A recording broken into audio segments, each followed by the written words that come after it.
এর নাম হস্ট। সে দিন-রাত ২৪ ঘন্টা কাজ করে, কখনো ছুটি নেয় না, কখনো অসুস্থ হয় না, এমনকি বেতনও চায় না। বেশিরভাগ রোবট এশিয়া তৈরি, কিন্তু হস্ট তৈরি হয়েছে জার্মানিতে। জার্মানরা কি প্রতিযোগিতামূলক রোবট তৈরি করতে পারে? এসব রোবটের কি কোনো বাজার আছে? হস্টের নির্মাতা ইয়েন্স রিগার। কলেজের কিছু বন্ধুর সহায়তায় তিনি তার প্রথম ইন্ডাস্ট্রিয়াল রোবটটি তৈরি করেছিলেন।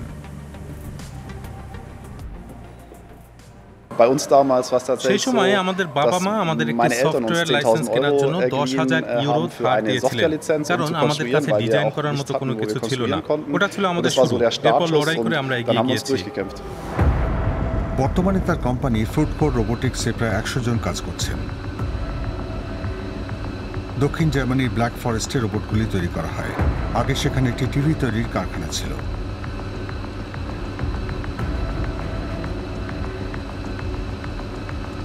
তবে কোম্পানিটি উৎপাদন সংক্রান্ত তথ্য খুব বেশি প্রকাশ করতে চায় না।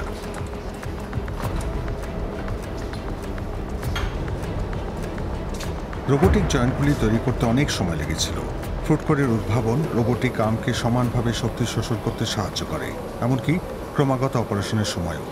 এটি মেশিনকে আরও টেকসই করে তোলে বলে জানান প্রকৌশলীরা। ৬ বছরের গ্যারান্টি দেন তারা। নিজেদের তৈরি সফটওয়্যার দিয়ে হস্টকে নিয়ন্ত্রণ করা হয়। রোবটের মানের উন্নতি ধরে রাখার জন্য কোম্পানিটির একাধিকবার বিনিয়োগের প্রয়োজন হয়েছে এবং প্রায় তা ১৫ মিলিয়ন ইউরোর বেশি ছিল। রোবোটিক্সে চীনের শক্তিশালী উপস্থিতি থাকা সত্ত্বেও ফ্রুটকোর কোম্পানি ইচ্ছে করেই চীনা বিনিয়োগকারীদের ছাড়াই কাজটি করেছে। এশিয়ার দিক থেকে তীব্র প্রতিযোগিতা সত্ত্বেও জার্মানির ব্ল্যাক ফরেস্টে তৈরি এই রোবটগুলি কিনছে মূলত ক্ষুদ্র ও মাঝারি কোম্পানিগুলি, যেমন এই কোম্পানি যারা অস্ত্রোপচারের জন্য বিশেষায়িত ফোরসেপ তৈরি করে। বায়োপসি ফোরসেপ নামে পরিচিত এই ফোরসেপ অনেক ধরনের হয়। এগুলি তৈরি করতে কয়েকটি ধাপ পেরোতে হয়। লেদ আর মিলিং মেশিন প্রয়োজন হয়। ক্ষুদ্র অংশগুলি তৈরির জন্য খুব সূক্ষ্ম দক্ষতার প্রয়োজন হয়, আর এই কাজের জন্যই রোবোটিক আর্মের দরকার হয়। তবে সবসময় সবকিছু মসৃণভাবে হয় না। বিশেষ করে যখন নতুন যন্ত্রাংশ নিয়ে কাজ করতে হয়, তখন মানুষের দক্ষতার প্রয়োজন হয়। রোবট প্রোগ্রামিং করা স্মার্টফোন ব্যবহারের মতো সহজ কাজ। এই মেকানিক মাত্র কয়েকদিনই কাজটি শিখে গেছেন। এটা অবশ্যই আকর্ষণীয়, কারণ এটাই ভবিষ্যৎ। আর হাত দিয়ে যন্ত্রাংশ বসানোর চেয়ে এটা অনেক বেশি সুবিধাজনক। সুইজারল্যান্ডের শ্রম খরচ জার্মানির তুলনায় প্রায় দ্বিগুণ বেশি। তাই ধাতব শিল্প কোম্পানিটি অটোমেশনে গেছে। রোবট কেনার খরচ দ্রুতই উঠে আসে।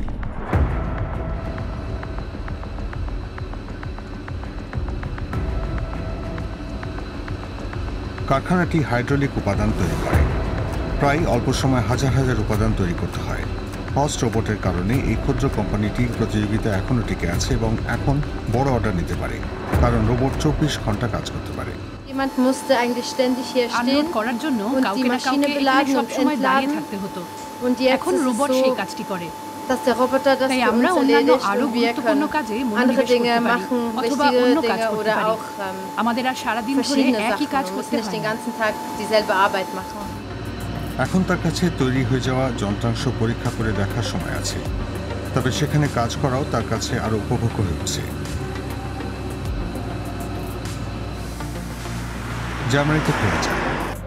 কর্মীদের জন্য কাজ আরো সহজ করতে হস্টের প্রকৌশলীরা রোবটটির জন্য একটি ভয়েস কন্ট্রোল সিস্টেম তৈরি করছে। হ্যালো হস্ট, hole mir 50 সেন্টের 51 একটি কয়েন দাও। হস্ট নিজেই মুদ্রাটি খুঁজে নেয়। কৃত্রিম বুদ্ধিমত্তার প্রসার ঘটায় রোবোটিক্সের জগতে সম্পূর্ণ নতুন দিগন্ত উন্মোচিত হয়েছে।